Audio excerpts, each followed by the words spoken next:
Andrew Cuomo, what would you have to talk to Donald Trump about? Why would you need to strategize with Donald Trump? Why would you need to talk to Donald Trump about anything? Unless it's to collude with him about trying to stay in office yourself. I guess there's multiple ways to come to your politics. You're either born to it, born into it, like through dynasty, for instance, or you truly are a believer. And sometimes people are Democrats by virtue of the fact that their father was a Democrat or their grandfather was a Democrat. We've seen this a lot. We've seen this with Robert Kennedy Jr., whose family is iconic in the Democratic Party over the course of this country's history. Cuomos are another. Mario Cuomo, the legendary former governor of the state of New York, had a few kids, two of which you may know: Andrew Cuomo, the former governor of the state of New York, and Christopher Cuomo, the disgraced former CNN anchor who's now over on News Nation. Coincidentally, I'm talking about both these dickbags today. Andrew Cuomo running for mayor of New York because apparently he can't just go away. He can't take no for an answer. Just ask any of the women who have worked for him in the past that he's groped and assaulted and abused. He's a terrible person, not a good person, not a good representative of a constituency at all. He is a dynastic, power-hungry, I'll use the term again, dickbag. And we're learning now that his fealty to democratic principles, his loyalty to the Democratic Party is really suspect, and really maybe only facilitated based on his birth, because he got on the phone with Donald Trump after losing the mayoral primary to strategize about what his next moves are. Listen, is Donald Trump an authoritarian? Yes. Is Donald Trump a fascist? Yes. Is Donald Trump an American version of a Nazi in modern day? Absolutely. All of the things that we said about Donald Trump being a clear and present danger to the republic and to democracy itself is all true. He attempted to overthrow the United States government by way of insurrection on January 6, 2021. Why, pray tell, would Andrew Cuomo have anything to talk to Donald Trump about, strategy-wise, about the mayoral race in New York? And all of this is happening with the backdrop of Democrats, Chuck Schumer, Hakeem Jeffries, Cory Booker, Kirsten Gillibrand. Are there any others that I happen to write down? Who are refusing to endorse Zohran Mamdani.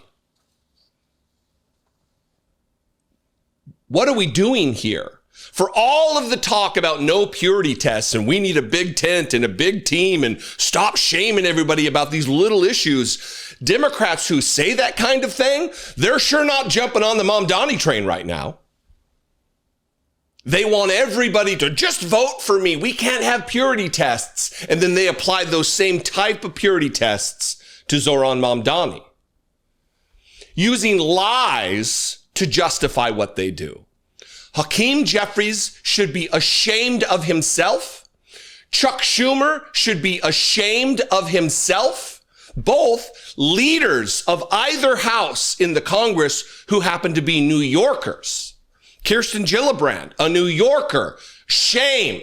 Cory Booker, New Jersey, who said, I don't get involved in New York City politics, even though he absolutely did because he endorsed Michael Bloomberg, who wasn't even a Democrat.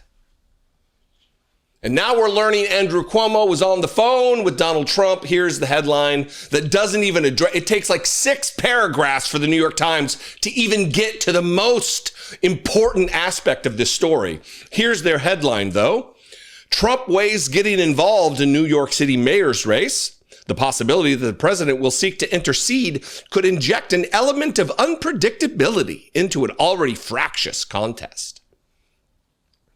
And again, it took many paragraphs for them to get to this point right here.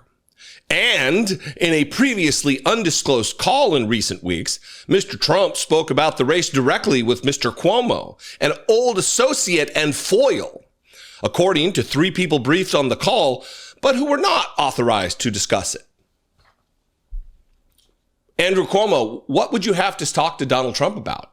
He's a dangerous fascist. He's a sexual assaulter of women. He's a credibly accused rapist of children. Why would you need his counsel? Why would you need to strategize with Donald Trump? Why would you need to talk to Donald Trump about anything? Unless it's to collude with him about trying to stay in office yourself.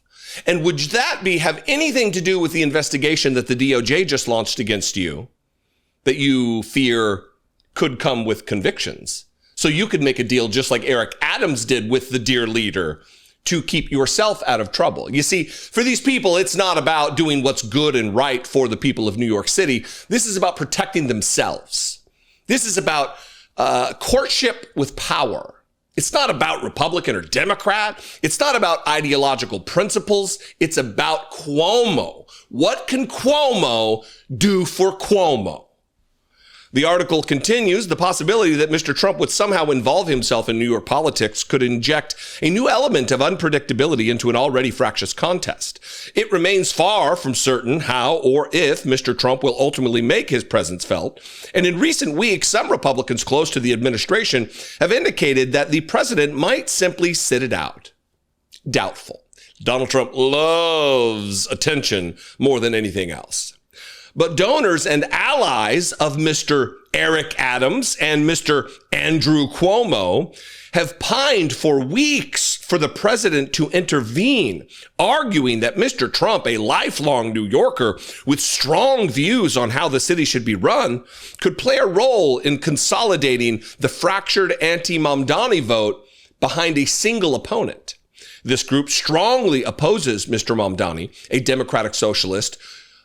He's a Democrat. He's a Democrat. He might hold democratic socialist ideals, but he is a Democrat, a member of the party, a nominated Democrat in the primary for the mayoral race. New York Times carrying lots of fucking water for Donald Trump and Andrew Cuomo and Eric Adams. Fascists, everyone. Mr. Mamdani, a Democrat who outflanked Mr. Cuomo in the primary with a message about freezing rents and raising taxes on the rich. Oh no, he's going to tax the rich. Oh, what will we do? This will be the end of all of us, except for those of us who aren't the rich. Last paragraph, it is unclear what precisely Mr. Trump and Mr. Cuomo discussed or who initiated the call. Mr. Cuomo has publicly denounced Mr. Trump, publicly denounced, and then hops on the call. Let's get him on the phone. Let's talk to the guy that I'm denouncing publicly, but privately, I'll have all kinds of little conversations. Everything's on the up and up. It's okay, guys. Publicly denounced Mr. Trump and the Justice Department. Oh, here's another little element that I just mentioned. And the Justice Department had opened an investigation into Mr. Cuomo after House Republicans accused him of lying to Congress about his handling of the COVID pandemic. Their conversation came around the time that the former governor was privately discussing with supporters in New York whether to continue with his campaign and publicly pushing Mr. Adams and other rivals, such as the Republican nominee Curtis Sliwa, to drop out. And of course, White House officials declined multiple requests for comment. Look, some things I labor over how to talk about because I know my audience is Democrats largely. And sometimes I wonder, how delicate do I need to talk about this in order to not enrage the audience? And some things I just don't give a shit. And this is one of those things. Andrew Cuomo is a bad person. He is an abuser of not only women, but his employees. Chris Cuomo, not much better. Also an abuser, also trying to use his position at CNN to cover for his brother.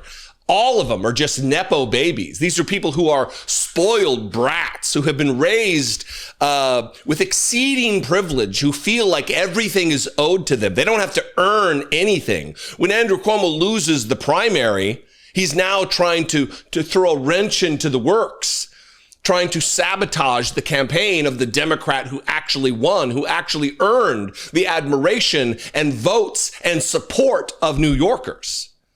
And now, in the effort to throw the ultimate wrench in, he's colluding with the fascist president of the United States, the Republican who's currently overseeing the largest mass deportation effort, the racist Nazi-like effort to create a white ethno-state in the United States.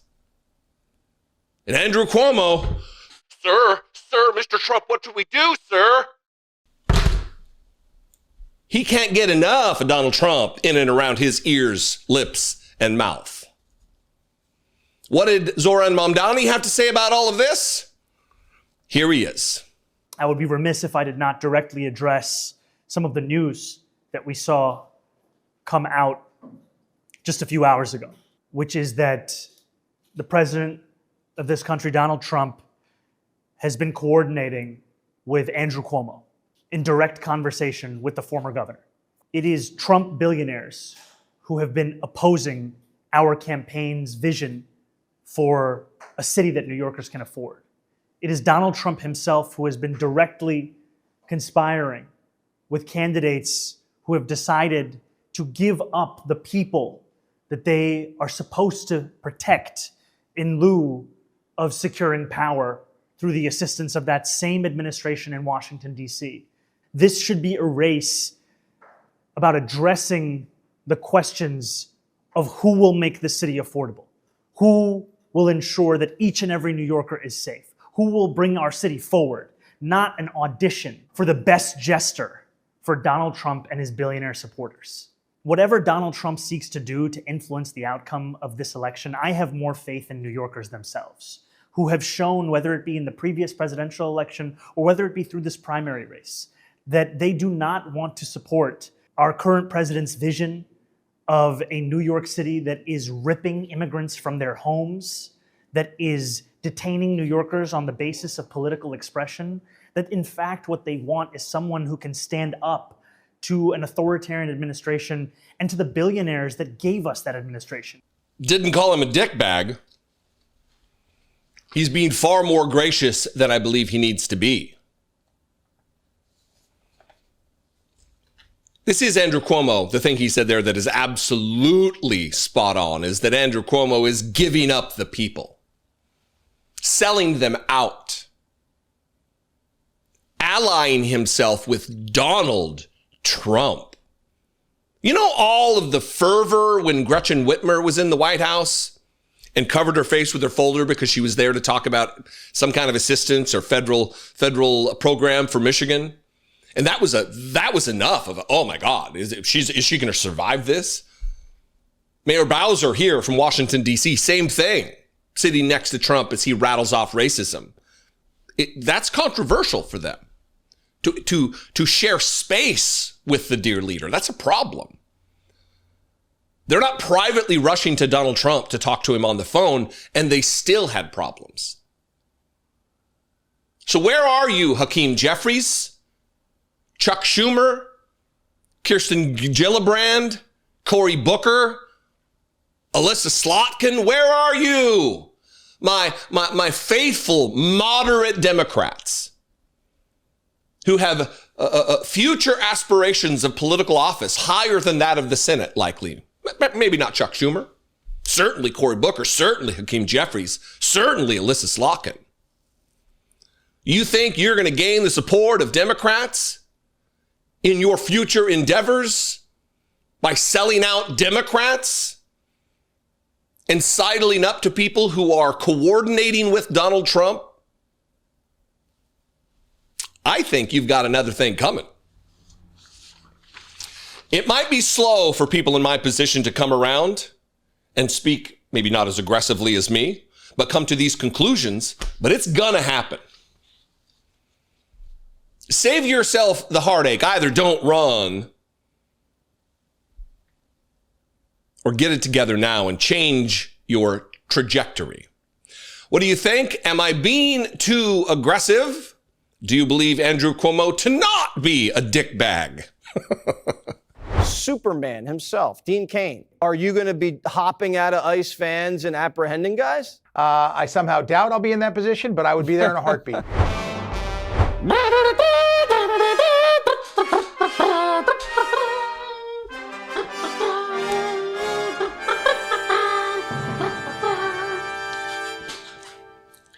That's my Dean Cain Patriot dance. Did you like it?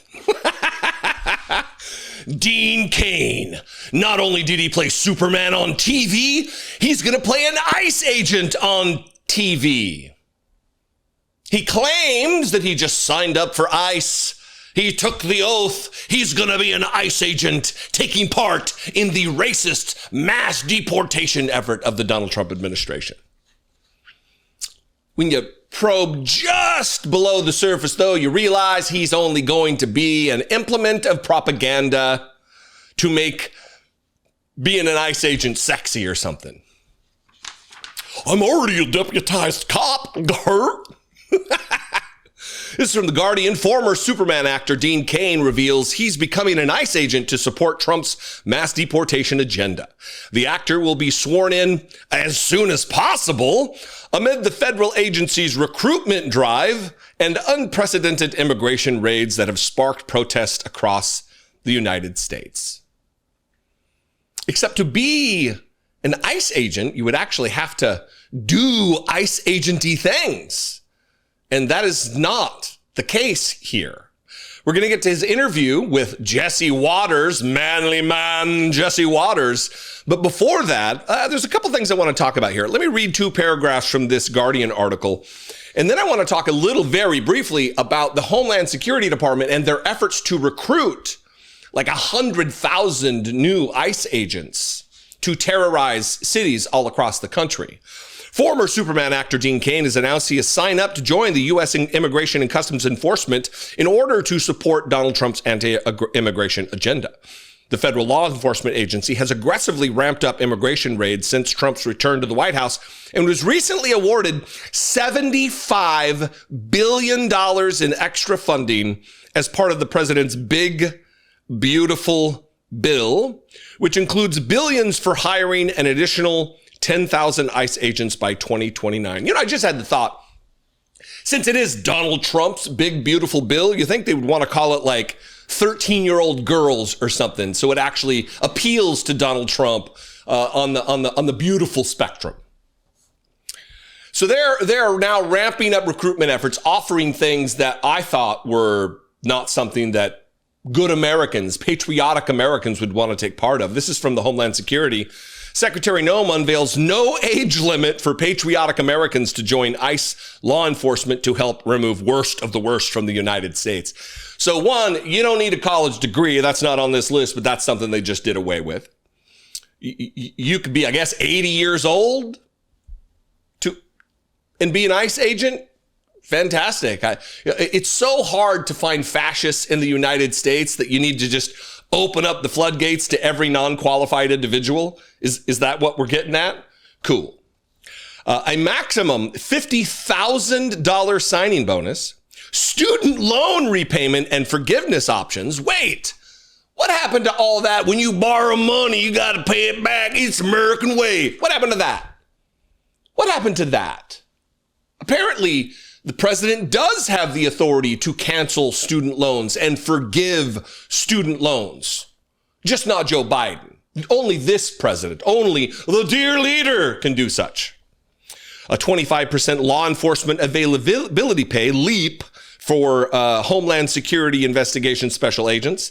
Administratively uncontrollable overtime, so all kinds of overtime for enforcement removal operations.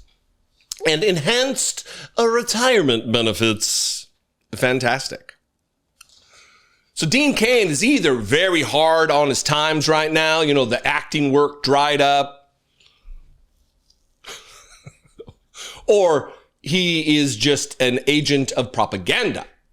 And that, spoiler alert, spoiler alert, is the answer. Here he is with Jesse Waters, manly, masculine, manly man. Jesse Waters talking about this.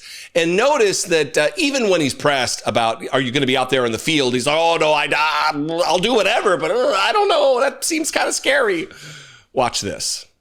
One of their latest recruits, Superman himself, Dean Cain, joins me now. All right, so this is kind of a big deal for you and your career. What are you going to be doing at ICE? Well, let me go back a minute here, Jesse. This is all your fault, by the way. Yeah? I'll explain why. Why? Because I put out a recruitment video yesterday. I'm actually a deputy sheriff, a sworn deputy sheriff, and a reserve police officer. I wasn't part of ICE. But once I put that out there and you put a little blurb on your show, it went crazy. So now I've spoken with some officials over at ICE, and I will be sworn in as an ICE agent ASAP. So they'll have 80,001 recruits for their 10,000 positions. Well, they can't have a better guy than Dean Cain. Are you going to be hopping out of ICE vans and apprehending guys? I will do whatever Director Lyons wants me to do. If that's what it takes, absolutely. I somehow doubt I'll be in that position, but I would be there in a heartbeat. These brave men and women need someone to stand up for them. So rarely, these days are we seeing that. Someone like Daniel Penny stands up, he gets vilified. Dan Bongino steps up, gives up $5 million a year, and goes and takes his position at the FBI. This is the kind of thing where people have to step up. I'm stepping up. Hopefully, a whole bunch of other former officers, former ICE agents will step up, and we'll meet those recruitment goals immediately, and we'll help protect this country. How far have we fallen from the era of World War II when we had celebrities serve in the military, like Elvis or Ronald Reagan or Glenn Miller, the legendary talent of Glenn Miller? Largely, maybe not Glenn Miller, he actually died in operations, but largely for recruitment issues or objectives.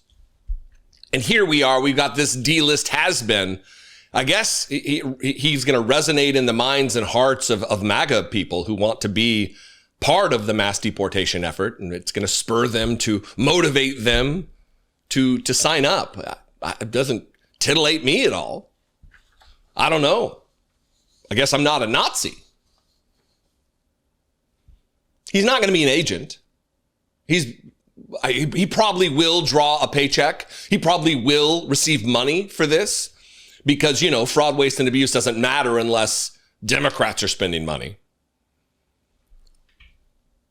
But I don't know. I don't know what the overarching question is. Maybe what compels someone? Is his desire, is his lust for attention so intense that he needs to get involved with this? Or is he a true believer in the fascist policy, the racist policy, the white supremacist agenda of Donald Trump and this administration to create a white ethno-state? I guess that is the question that I will leave you with. I was wrong. They got me. AI. It was really good, and it did seem like something she would say. With her bouncy little fun bags on the screen, staring at you, piercing through the core of your soul. This story is embarrassing from top to bottom. Every angle of this is embarrassing. It's embarrassing from Chris Cuomo, who acts like a reasonable human being. It's embarrassing for Chris Cuomo as a journalist. It's just embarrassing all around that this guy who is accused of sexual predation, he's a guy who defended his brother and maligned the victims of his brother. He's just, when those MAGA dudes called him Fredo that time, they were not far off the mark. When he got all enraged, oh, you don't call me Fredo, I'll punch you, or like anybody's afraid of fucking Chris Cuomo. Yesterday on Twitter, he shared a fake video, an AI video of Alexandria Ocasio-Cortez. And at the end of this, I'm going to play the video for you just to show you how stupid Chris Cuomo is. That it's not like, oh, wow, I got duped, but it was super realistic and I thought for sure this was real. He's doing that number. Oh, I was wrong. AOC was right. The video I shared wasn't real. But when you hear the video, you'll be like, he thought that was real?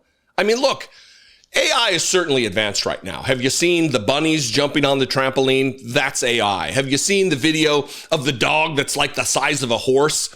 That's AI. And look, I get it. It's a new technology and people are not on guard to it. So they get bamboozled. They get duped. I get it. I'm not coming down on you. I've seen things and had to kind of question, is that real? It seems too good to be true or too fantastical to be true.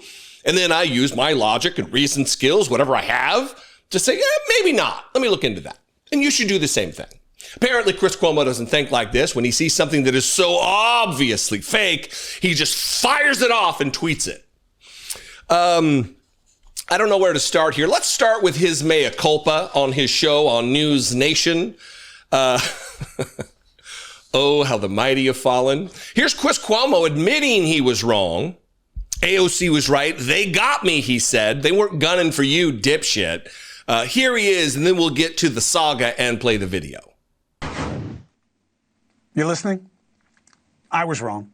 I was tweeting today and saw a clip of AOC saying that Sydney Sweeney ad was racist. And so I replied to it and I said, why do you care about this and ignore what matters most? Why, in all the times that you've called on Israel to stop, why have you never told Hamas to stop, told Hamas to surrender? Why would you ignore the St. Louis attack on that Jewish guy who had his car bombed? AOC tweeted back and said, dude, that's a deep fake, that Sydney Sweeney ad. You suck, in so many words. And she was right. They got me. AI. It was really good, and it did seem like something she would say. But it wasn't her. So I thanked AOC for correcting me. But I then reminded her, she ignored the part of the tweet that mattered, okay? Not Sweeney, which really should have never been a thing, let's be honest. Why did AOC, the most popular Democrat in the country, powerful, reportedly ignore what I asked about calling on Hamas to surrender to end the war they started? She has never said that I could find. Think about that. She also ignored my question about saying nothing about the American IDF soldier who returned home only to have his car firebombed in America by anti-Semites. Why? Why wouldn't you say anything about that? Chris Cuomo's not running for office. Why is he disseminating AIPAC talking points here? Is he on the payroll? Is that what's happening here? A few things there that I want to talk about as I show this tweet exchange is, why do you care? This is the question he asked to her. Why do you care about this, the white supremacist eugenics TV ad for jeans with Sydney Sweeney that I've talked about, that so many people are wrong about? This isn't important. This is just a distraction.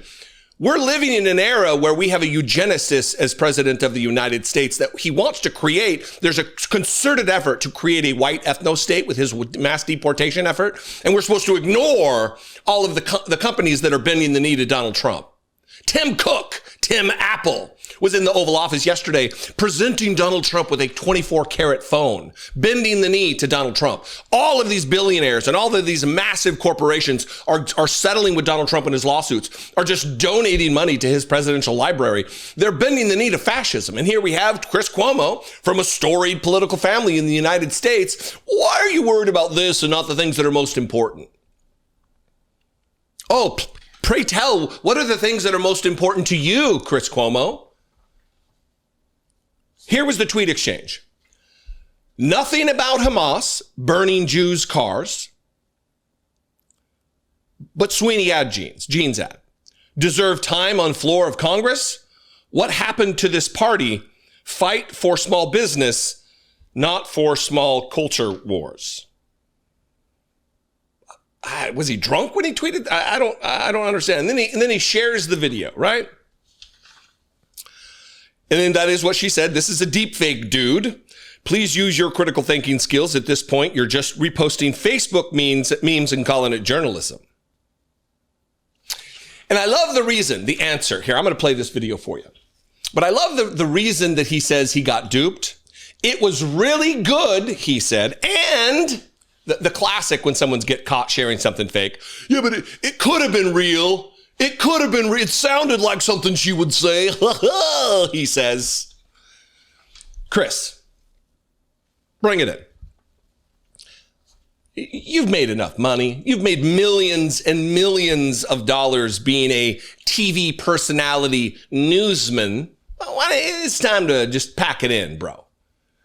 When you're getting duped by clear fake AI videos that have on them the words 100% parody, 100% fake AI video. It said it on it in a watermark and you still shared it, you fucking idiot. There is no saving face. A lot of people will say, yeah, well, it took a big man. He came out and said, oh, I was wrong. What other choice did he have? It's not saving face. He had no choice but to admit that what he did was wrong and stupid.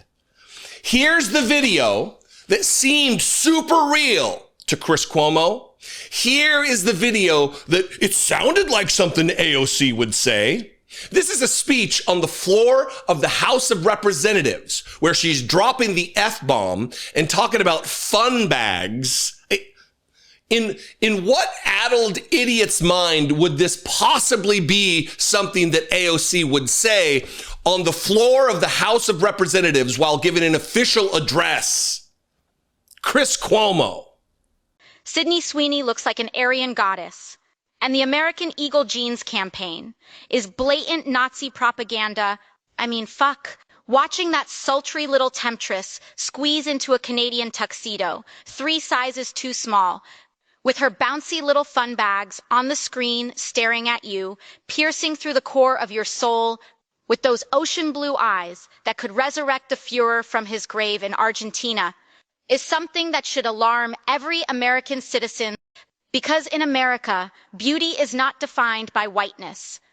Oh no, it is defined by the number of victim groups of which you are a member. Skinny, attractive, blonde-haired, blue-eyed cisgender women descend from the slave daddy oppressors of this nation, and any man who cranks one out while thinking about a woman like this probably hates black people, probably hates gay people, and they certainly hate the diversity of our great nation. So I say, instead of simping for the Sydneys, we should be celebrating the Shaniquas. Instead of worshiping the hot, straight blonde, what about the obese alphabet, people with blue hair? They need love too. And to all the haters who say companies that go woke, go broke, I'd rather be poor than a fucking Nazi. Yeah, it's super realistic, right? Listen, I take back everything I said, Chris Cuomo. I take it all back. That was uber realistic. Unbelievably realistic. In fact, let me put it back up so I could read what it said there at the top. Parody 100% made with AI. What was your first clue that it was fake, Chris? Was it her talking about slave daddies or cranking one out to Sydney Sweeney, the sultry little temptress with the bouncy little fun bags? What was your first clue that it was fake, Chris? What could it have been? So look, here's the overarching premise of the point I'm getting to. One, other than the fact that Chris Cuomo was an unqualified, uncritically thinking Nepo baby, a child of great privilege relative to both influence and power, but also money. And he apparently feels so entitled to his job that he doesn't have to critically check his sources and do the basics of being a journalist. Look, if you want to be a commentator, Chris Cuomo, come on in. The water's warm, brother. But if you want to be a journalist, you got to abide by the standards of journalism and not attack Democratic congresswomen with false information, fake, deep fake videos that aren't even done well, you clownish dipshit. So come at me, all the Chris Cuomo stands out there. I think there are probably fewer than there used to be. This is a guy who's always bothered me, and it's nice when he finally shows his ass to the rest of the world and they start catching on that this dipshit isn't the person they thought he was. attacking AOC. One, not your job at all, but certainly not attacking her like you're an adult, 90-year-old grandpa who just doesn't quite understand AI because it's a new technology. Get it together, Cuomo brothers. Anyway, what do you think? I'm here for your dissent or your agreement. You can comment below the video. You can also call the voicemail line, 714-576-4054. And of course, as always, you can email me daily at dollemore.com. If you like the venom or the vigor with which I deliver the message, please consider supporting this work and helping me produce these videos on a daily basis. You can click the join button below this video on YouTube to become a channel member for $2 a month, or you can clickety-clack your browser over to my Patreon page, which is patreon.com/IDoubtItPodcast, and help support there. Do you believe with this grand jury there will be indictments? Relative to what Tulsi's brought forward? Yeah. How many times have I talked about the fact that Republican investigations are just distractions? How many videos have I began talking about how many times I've talked about the distraction nature of their investigations? Whether it be the Benghazi thing, or whether it be the Biden crime family investigation, or whether it be this new thing where they're going to distract about Donald Trump's involvement with Jeffrey Epstein and the fact that he's a credibly accused raper of children. How many times? Jim Jordan went on with Sean Hannity yesterday and gave up the game. This is what's the beauty of keeping these politicians around, where they become lazy and the old tricks they think still work on the electorate. But when you animate a group of individuals, we're talking about MAGA here, when you animate them about a certain conspiracy theory that they ran with and made something larger than it was, the Epstein thing, a lot of it's real, but, like any good conspiracy theory, they take a couple of points that are actually rooted in truth, and then it just goes crazy from there, right? So Jim Jordan thinks that all of the old ways, the fast-talking huckster mannerisms that he goes through, that's going to work now. Like, he did during the impeachment hearings and all of that. Just an abject dipshit. Those old ways don't work anymore, Jimmy. They don't work. And here, Hannity asked directly, are we going to see indictments from this new distraction investigation? Obviously, that's not what he calls it, but that is what it is.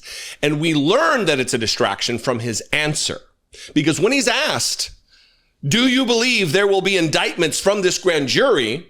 The answer should be easy. Yes, I believe we will have indictments. And here is who I believe maybe will be indicted. That's what he would say. He doesn't say that. He says a whole bunch of words, just kind of picking them out of the air, stringing them together to maybe hope they become a sentence. But he does not say, yes, there will be indictments. He kind of a roundabout in a way that a MAGA person would think he answered. He doesn't. Listen closely to his answer and recognize that he does not say there will be indictments. And the reason he doesn't say is because there won't be. They're not seeking indictments. They're seeking distraction. Again, this is day 45 of Distractapalooza 2025. Watch Jim Jordan really shit the bed. Really, he's given up the game here. Do you believe there, with this grand jury, and I only got about 20 seconds, do you believe with this grand jury there will be indictments? Relative to what Tulsi's brought forward? Yes. On the Russia case, I think John Brennan is everything I can see. This guy changed the intelligence community assessment. It was at his prompting and Clapper and these guys. So I do think there's something there. And God bless Tulsi, again, showing leadership, bringing this information forward and then forwarding it on to referring it to the Justice Department. So we'll see what Pam and Todd and the team there at the Justice Department do. But I do think there's problems, particularly with Mr. Brennan. Brennan, what about Clapper and Comey? We'll find out. Jim Jordan, thank you. Yeah, yep, you bet, Sean. Thanks. Yeah. Need I say more? Need anyone say more? Jim Jordan, you just did it. You said enough, brother. You let us know. You gave up the game. You accidentally revealed the plot. That you're not looking for indictments. You're not looking for criminal prosecutions. All you're looking to do is cover for a credibly accused raper of children. What you're looking to do is hopefully get a sweetheart deal for the convicted trafficker of children, Ghislaine Maxwell, someone who has dirt, certainly, invariably, on Donald Trump, and maybe a host of other Republicans, probably some Democrats too. And as I've said in the past, many times, loudly, forcefully, honestly, if anybody else is on that list and hurt children, burn them to the ground. If Bill Clinton, who is likely on the list and likely did bad shit, burn him to the ground. If Bill Gates is on the list, to the ground. I don't care. Because I'm not in this to protect politicians. I'm in this to protect the innocent.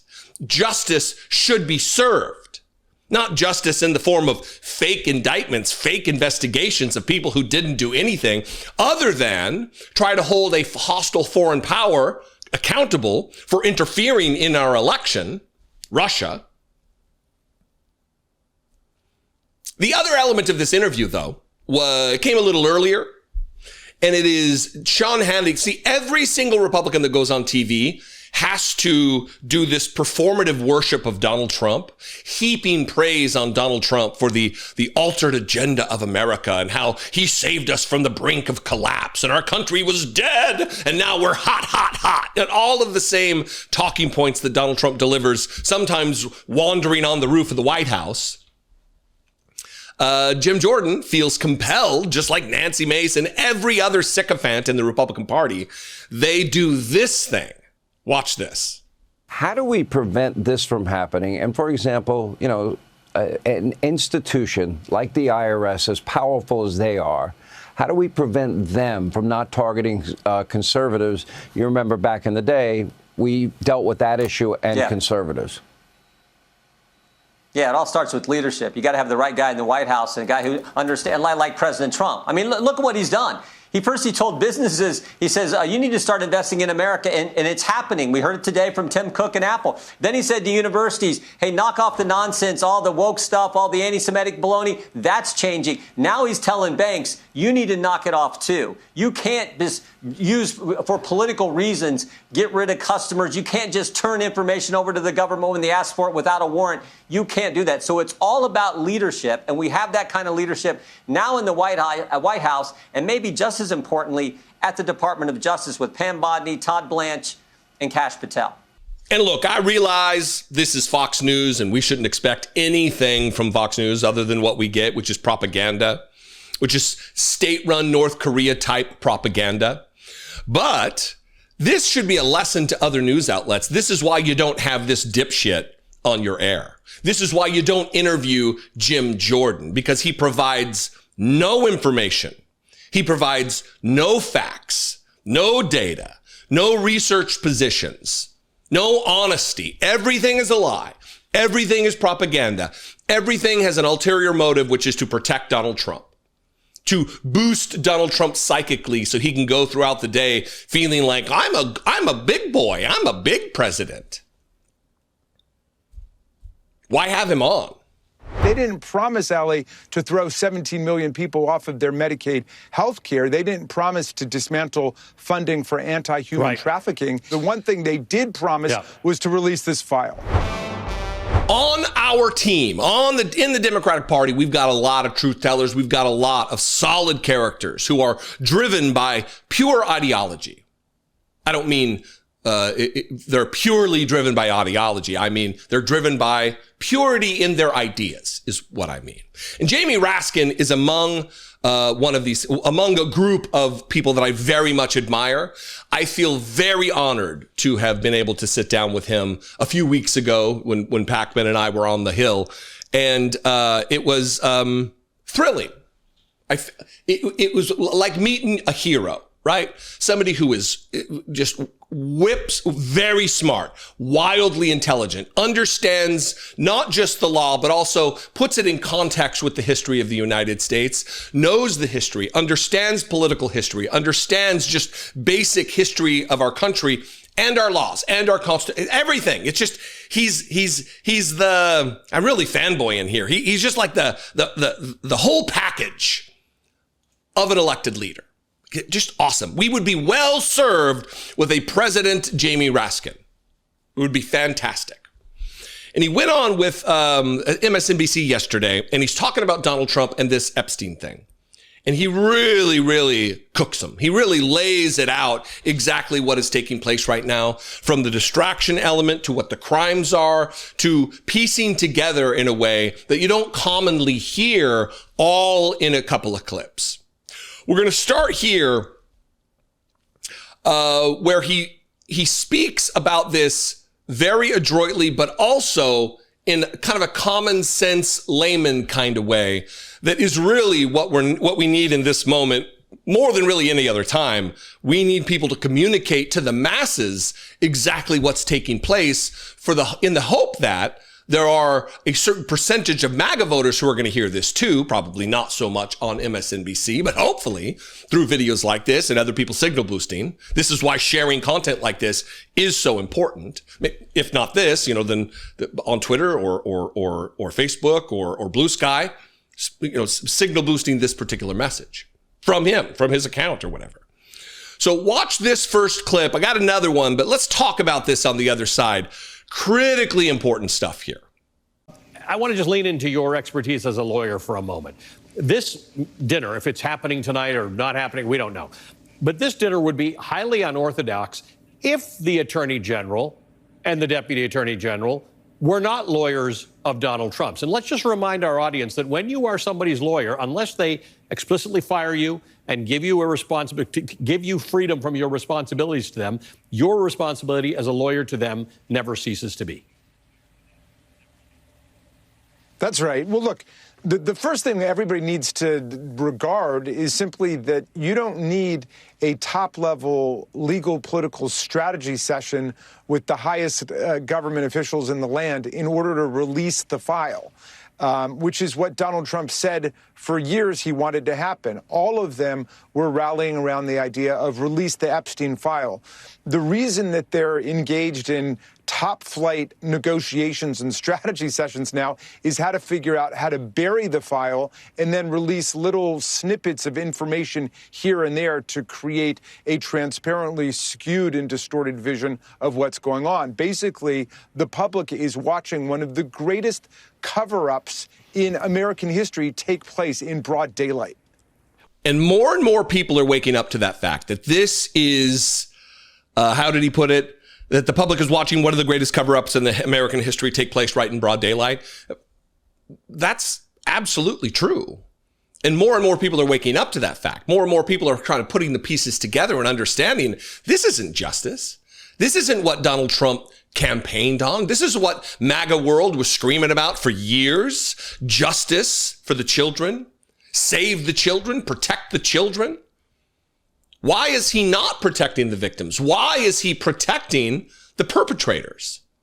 And that gets to the heart of this next segment, this next clip that I'm getting ready to play, spelling it out that the DOJ right now is setting itself to protecting Donald Trump and other predators, not protecting the victims.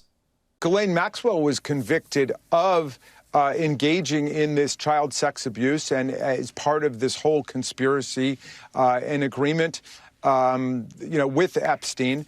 And it is the victims now, the survivors, whose interests and whose desires have got to be put first. They want to see the truth and the whole truth about the entire conspiracy come out, and they've got to be heard. But what we have is the Trump Justice Department organizing itself not around the interests of the survivors, the people who were victimized by Maxwell and Epstein, but rather organizing itself around protecting the perpetrators, despite everything they said during the campaign. I mean, they didn't promise, Ali, to throw 17 million people off of their Medicaid health care. They didn't promise to dismantle funding for anti-human trafficking in the State Department, in the Department of Justice, and throughout the government. But they did. Promised this. The one thing they did promise was to release this file. And that last point is the one that should be driven home in every conversation you have with people. This is the thing Donald Trump promised, and he is turning his back on that promise. And it's a noble promise. I mean, nobody believed, I certainly didn't believe he was going to follow through, because I've known for a long time, believed for a long time that Donald Trump is on this list. That Donald Trump, we know from reporting for decades, there's dozens of photos of them together. They were thick as thieves. They were pals. Jeffrey Epstein categorized their friendship on multiple occasions as best friends for 15 years. Donald Trump throwing two-man parties and inviting a bunch of fashion models to judge, and then who knows what at Mar-a-Lago. Donald Trump now peppering in information about how he stole Virginia Giuffre, the woman who tragically took her own life last year, because of these horrific traumas that were visited upon her by Donald Trump's best friend. Jamie Raskin's right, and this is the way to talk about it. That the one promise that Donald Trump really made over and over and over and over again in an effort to whip up the base into a frenzy, he's turning his back on. And MAGA knows it. Reminding them is important. Whether it be a metric to have them peel off from supporting Donald Trump, or just understanding that the reality they believed was true just isn't true. And then slowly things will, just like a deconversion from a cult. You start with one thing's not true, then you start like, well, what else could be not true? And then it's an avalanche. It's a snowball running downhill, gathering mass until it's beyond a point of no return. Anyway, what do you think? I would appreciate your thoughts on this. Are you a Jamie Raskin fanboy like I am? Let me know. You can comment below this video. You can also call the voicemail line 714-576-4054. And of course, as always, you can email me daily@dollemore.com. I love and appreciate you very much. If you appreciate me and you want to help me make these videos on a daily basis, you can support this very program for $2 a month. You can navigate yourself over to YouTube, or if you're already here on YouTube, click the join button below for $2 a month. Become a channel member on YouTube, or you can go over to my Patreon page, patreon.com/IDoubtIt podcast. I love and appreciate you for your engagement, for your passion for this country to make it a better place, and by extension, hopefully the world. It's going to take all of us. I'll see you next time. Be genuine. Take care of one another.